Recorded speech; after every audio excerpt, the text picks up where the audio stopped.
The hospital hallway smelled of disinfectant and quiet despair, the kind that only people who have waited too long in emergency rooms understand. And in the middle of that fluorescent-lit loneliness stood a tired single father named Ethan Hale, clutching the tiny hand of his 6-year-old daughter, Lily, whose cough had grown worse overnight. His eyes were red, both from sleeplessness and fear, and every step he took felt like he was carrying the weight of the world, one trembling heartbeat at a time. He didn't know that in just a few minutes, his life would shift in a way he never expected. He didn't know that a nurse would step into his broken world and quietly close a door, not to trap him, but to open a path toward healing he didn't believe he deserved. If you believe in kindness, in second chances, and in the power of unexpected blessings, then take a moment to like, share, comment, and subscribe, and tell us in the comments where you're watching from. It means more than you know. Ethan had gotten used to pretending. Pretending he was strong. Pretending he wasn't afraid. Pretending the world hadn't already taken enough from him when he lost his wife, Marissa, 3 years earlier. Since then, life had become a constant balancing act of survival, working a construction job during the day, cleaning offices at night, all while trying to be mother and father to Lily.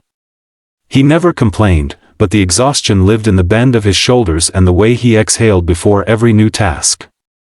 Lily was his light, his reason, his only anchor to a world that often felt too dark. The nurse who called his name, Nurse Amelia Carter, noticed all of that before he even stepped through the examination room door.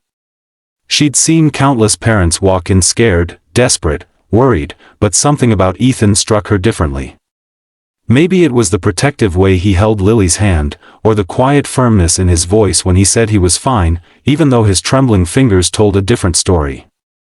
Maybe it was the way Lily, despite her cough, kept trying to be brave for her father.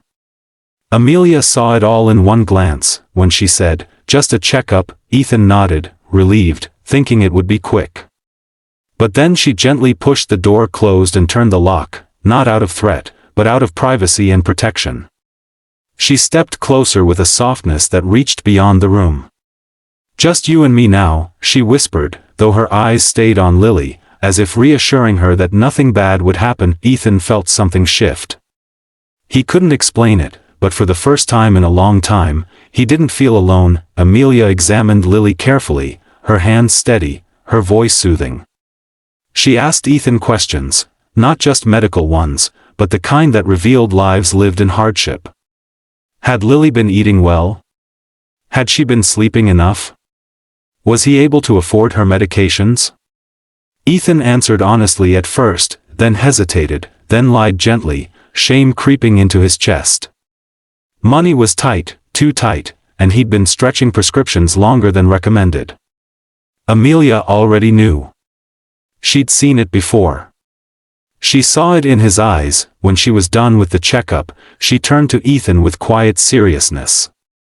Lily needed treatment, immediate treatment. Medication. Rest.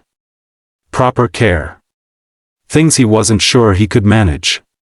Seeing the panic flicker across his face, Amelia unlocked more than just the door. She unlocked something in him he'd kept sealed for years, vulnerability. She told him she would help.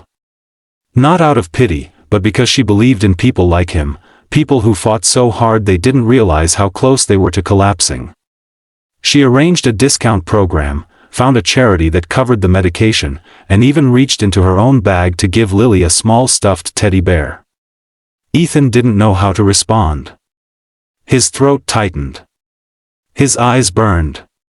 But Amelia wasn't done. Over the next few weeks, she checked on Lily personally, calling whenever she had a spare moment. She gave Ethan advice, support, reassurance.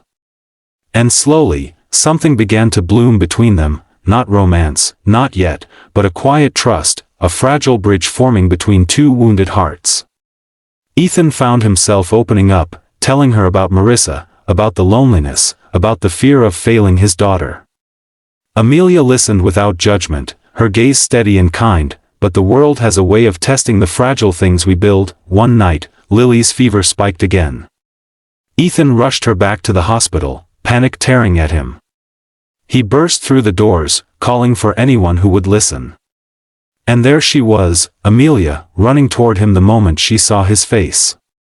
She took Lily from his arms with urgency and led them to a room, closing the door behind them once again, but this time, the locked door meant something different. It meant safety. It meant protection. It meant family, though none of them realized it yet. Amelia stayed through the night, monitoring Lily, calming Ethan, refusing to leave even when her shift ended. She brought him food, insisted he rest, and at one point, sat beside him as he finally allowed himself to cry, silent, shaking tears that came from too many years of pretending he was unbreakable. Lily recovered, slowly, beautifully, and when she finally smiled again, it was Amelia who held her hand, Amelia who brushed her hair back, Amelia who whispered that she was strong. Something in Ethan changed that day. Something in Amelia did too. Life didn't magically become easy, but it became lighter. Amelia began stopping by Ethan's home after shifts, helping Lily with schoolwork, teaching Ethan little health tips, laughing in the kitchen as Lily painted their hands with watercolors. The empty spaces in the Hale home began to fill, not with things, but with warmth. With hope. With the possibility of new beginnings. And one quiet evening, after Lily had fallen asleep with her new teddy bear tucked under her arm, Amelia stood by the doorway, watching Ethan tidy up the living room. He looked up, met her eyes, and for a moment the world fell silent. He stepped closer, not with the confidence of a man seeking love, but with the trembling courage of someone who finally believed he deserved it. What Amelia had seen in him that first day, the strength, the gentleness, the resilience, she helped him see in himself. Life had taken so much from Ethan, but it had also brought him someone who understood the weight of caring. Someone who didn't turn away from brokenness. Someone who locked a door not to isolate him, but to keep him safe long enough to help him breathe again. Sometimes blessings don't arrive with grand entrances.